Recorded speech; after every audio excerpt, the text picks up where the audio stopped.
Hello అండి, నమస్తే. ఈరోజు కూడా లాంగ్ వీడియోతో రావడం జరిగిందనమాట. ఏం లేదండి, నేను అమావాస్య అని చెప్పేసి మన రాజమండ్రి గోదావరి గట్టున ఉన్న శ్రీ కాలభైరవ స్వామి గుడికి అయితే వెళ్ళడం జరిగిందనమాట. అంటే ప్రతి వారం కూడా ఈ గుడికి అయితే విశేష పూజలు జరుగుతాయి. అలాగే ఈరోజు అమావాస్య కాబట్టి అమావాస్య రోజు కూడా భక్తులు అయితే స్వామివారి దర్శనానికి అయితే రావడం జరిగిందనమాట అండి.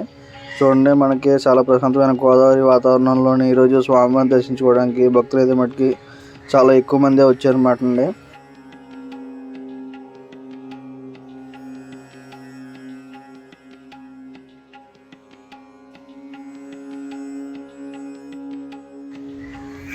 మనకి కాలభైరవ స్వామి గుడి అయితే మన రాజమండ్రి గోదావరి గట్టు కోట్లింగాల సమీపంలో అయితే ఉంటుంది అనమాట అండి. అంతేకాకుండా ఇక్కడ మనకి ప్రతి ఏకాదశి రోజుని అలాగే అమావాస్య రోజుని మనకి స్వామివారి దర్శనం అయితే ఉంటుంది. మనం ఒక రాజమండ్రి కాదనమాట అండి, మన చుట్టుపక్కల ఉన్న ప్రాంతాల నుంచి కూడా స్వామివారి దర్శనానికి వస్తారు. దూరాల నుంచి కూడా వస్తారన్నమాట అండి. జనం వచ్చిన వాళ్ళకి ప్రసాదాలను కూడా ఇక్కడ మనకి ఏర్పాటు చేయడం జరిగిందనమాట. మంచి సదుపాయం అలాగే భోజనాలు కూడా పెడతారు.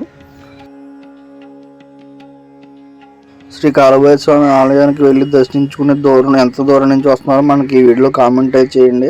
ఎందుకంటే మీరు ఎంత దూరం నుంచి వచ్చి స్వామివారిని దర్శించుకోవడం తెలుస్తుంది కదా. ఈ వీడియో నచ్చితే లైక్ చేసి సపోర్ట్ చేయండి. ఉంటాను మరి.